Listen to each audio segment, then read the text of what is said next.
Assalamualaikum warahmatullahi wabarakatuh. Sebelum kita mulai kisah yang penuh hikmah ini, mari kita bersholawat kepada Nabi Muhammad sallallahu alaihi wasallam, agar kita diberikan panjang umur yang barokah. Jangan lupa subscribe dan berkomentar di bawah, karena subscribe dan komentar Anda sangat berarti bagi kami. Mari kita mulai kisahnya. Mentari pagi perlahan naik dari balik bukit, menyinari jalan-jalan sempit di pinggiran kota yang mulai ramai oleh aktivitas warga. Di antara keramaian itu, tampak sosok pria berjalan lambat, mengenakan pakaian lusuh dan rambut awut-awutan. Tubuhnya ringkih, gerakannya tak beraturan, seolah tanpa arah. Beberapa orang yang mengenalnya dari hari-hari sebelumnya menyebutnya sebagai orang dengan gangguan jiwa, ODGJ, yang suka berpindah tempat, tak jelas asal-usulnya.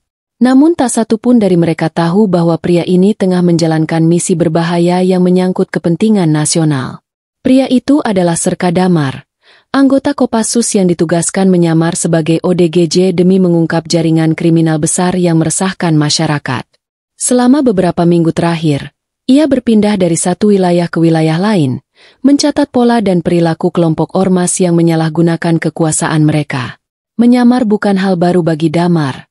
Tapi ini adalah yang paling ekstrim. Ia harus melepaskan identitas, harga diri, bahkan kenyamanan sebagai manusia normal, semua demi mengumpulkan bukti dan menunggu saat yang tepat untuk bertindak. Hari itu, perutnya mulai keroncongan setelah semalaman tidur di bawah kolong jembatan. Ia melangkah pelan menuju sebuah warung nasi sederhana di ujung jalan, milik Bu Susi, seorang janda yang dikenal ramah dan suka membantu siapapun yang kelaparan. Damar duduk diam di bangku kayu dekat tiang warung, menunduk dalam diam sambil memperhatikan suasana sekitar. Ia harus tetap meyakinkan perannya sebagai orang gila, walau matanya tajam mengamati setiap detail di sekeliling. Ada firasat dalam hatinya, bahwa sesuatu akan terjadi hari ini. Tak lama berselang, suasana warung berubah ketika tiga pria berbadan besar dan bertampang garang masuk dengan langkah lebar. Seragam ormas grip yang melekat di tubuh mereka langsung membuat beberapa pembeli memilih pergi. Bu Susi menunduk gugup, merapikan uang hasil jualan. Salah satu dari pria itu, yang sepertinya pemimpin, langsung meminta jatah keamanan, dengan nada tinggi dan penuh tekanan. "Biar warung lo aman, tahu diri dikitlah, Bu," katanya. Bu Susi menggigit bibir, terpaksa menyerahkan uang tanpa berani menolak. Damar hanya melirik dari sudut matanya. Tangan kirinya gemetar, bukan karena takut, tapi karena harus menahan gejolak dalam dadanya. Ia ingin bertindak, namun situasinya belum tepat. Masih banyak orang di sekitar, dan misi penyamarannya tak boleh gagal hanya karena emosi. Ketiga anggota grip itu sempat melirik Damar dengan pandangan jijik. Gila pun numpang makan. Salah satu dari mereka mencibir sambil tertawa kecil. Damar tetap diam, tapi di balik ekspresi kosongnya, ia mencatat wajah-wajah itu dalam-dalam. Setelah meninggalkan warung Bu Susi dengan gaya arogan, tiga anggota grip itu menyusuri deretan kios dan lapak pedagang lain. Mereka bergerak seperti sudah terbiasa, membuka obrolan seolah ramah, lalu tiba-tiba menagih uang keamanan. Nada bicara mereka berubah cepat dari santai menjadi ancaman, membuat para pedagang tak berani menolak. Dari kejauhan, Damar mengikuti mereka dengan langkah perlahan. Ia menjaga jarak, berpura-pura mengais sampah atau berbicara sendiri. Tapi di balik pandangan kosong itu, otaknya bekerja menghafal rute, pola interaksi, serta jumlah uang yang mereka pungut. Ketika salah satu pedagang sempat menolak karena dagangannya sepi, salah satu dari anggota grip langsung membanting keranjang dagangannya ke tanah. "Lo nggak mau bayar? Kalau warung lo dibakar, siapa yang lo salahin?" Gertaknya sambil menendang ember plastik. Warga sekitar hanya bisa menonton. Tak ada yang berani membantu. Damar memperhatikan semuanya dengan rahang mengeras. Ia tahu, bukti-bukti ini tidak bisa diambil dengan kamera tersembunyi. Hanya bisa ia sampaikan secara lisan dan strategis kepada tim setelah operasi selesai. Ini bukan hanya pemalakan. Ini sistem teror yang dijalankan dengan impunitas. Sore menjelang, langit mulai berubah jingga. Damar memilih duduk di pos kecil terbengkalai di ujung pasar. Pos itu dulunya tempat ronda warga, tapi kini dibiarkan kosong dan usang. Ia bersandar di dinding, berpura-pura tertidur dengan mulut terbuka. Tapi dari sela kelopak matanya, ia tetap siaga. Insting militernya mengatakan, 3 pria itu akan kembali ke tempat ini. Biasanya mereka punya titik kumpul untuk menghitung hasil, dan Damar sudah memperhitungkan kemungkinan itu sejak mengikuti mereka tadi siang. Benar saja, tak lama kemudian terdengar suara langkah berat dan tawa keras mendekati pos. Ketiga anggota GRIP masuk sambil membawa kantong plastik berisi botol minuman keras dan uang receh yang mereka peras seharian. Mereka tampak puas, duduk sambil membongkar hasil kerja mereka. Lumayan nih buat seminggu mabuk, kata salah satu dari mereka sambil mengocok botol.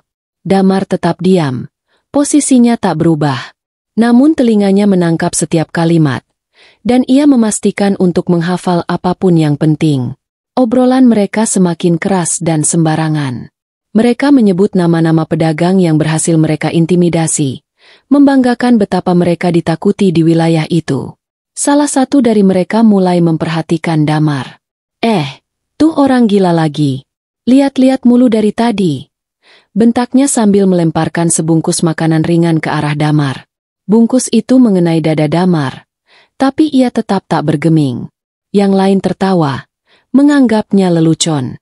Udah, biarin aja. Dia nggak bakal ngerti. Namun Damar mencatat satu hal, ini bukan hanya penghinaan, tapi pemicu yang tepat untuk bertindak, jika waktu dan tempat mengizinkan. Lemparan makanan ringan yang mendarat di dada Damar tak menimbulkan reaksi seperti yang diharapkan ketiga pria itu. Ia tetap duduk diam, menatap tanah. Namun, dalam dirinya, ada sesuatu yang mulai berubah. Keheningan yang muncul setelah tawa mereka mereda membuat suasana menjadi janggal. Salah satu dari mereka menyipitkan mata, mencoba membaca ekspresi Damar, tapi tak menemukan apapun. Ia hanya menggumam. Aneh juga nih orang gila, diam aja. Suasana di dalam pos kecil itu semakin hening, menyisakan suara botol minuman yang digoyang dan derak kayu tua yang diinjak. Damar perlahan mengangkat kepalanya. Tatapannya tak lagi kosong. Mata itu kini menatap tajam, dalam, penuh ketegasan.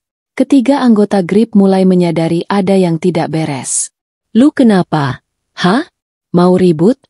Tanya salah satu, setengah ragu tapi mencoba tetap garang.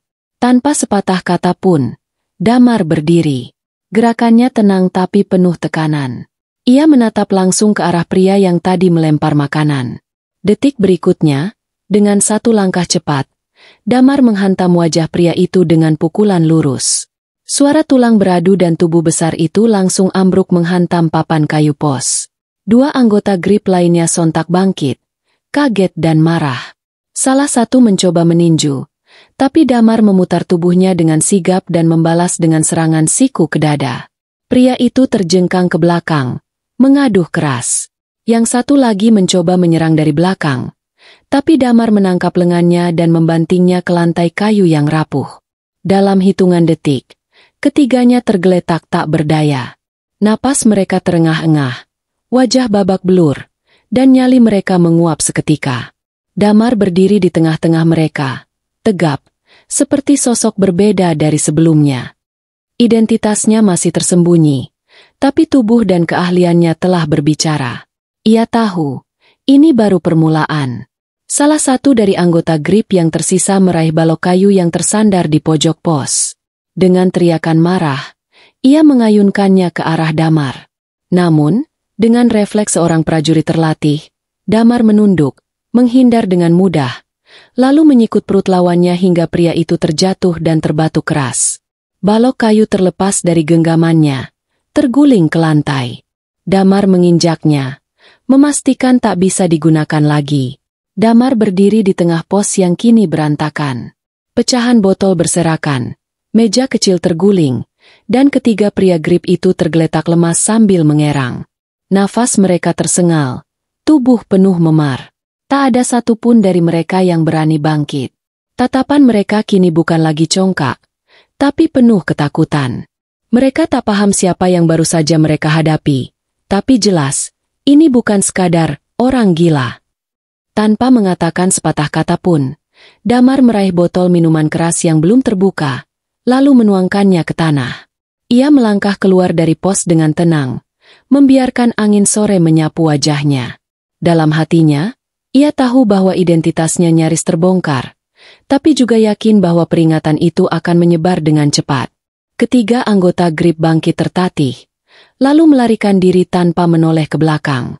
Mereka tahu, mereka bukan hanya dipermalukan, mereka dihancurkan. Keesokan harinya, kabar tentang kejadian itu menyebar cepat di kalangan pedagang. Aneh, 3 preman yang biasa menindas tiba-tiba menghilang. Dan si ODGJ misterius itu pun tak pernah terlihat lagi. Sementara itu, di markas besar Kopassus, Serka Damar melaporkan detail misi penyamarannya. Ia menyampaikan pola operasi para pemalak, lokasi, serta nama-nama yang terlibat. Komandannya mengangguk puas. Misi tahap pertama selesai. Tapi bagi Damar, ini baru awal dari perang sunyi berikutnya, dan ia siap kembali ke lapangan kapan saja.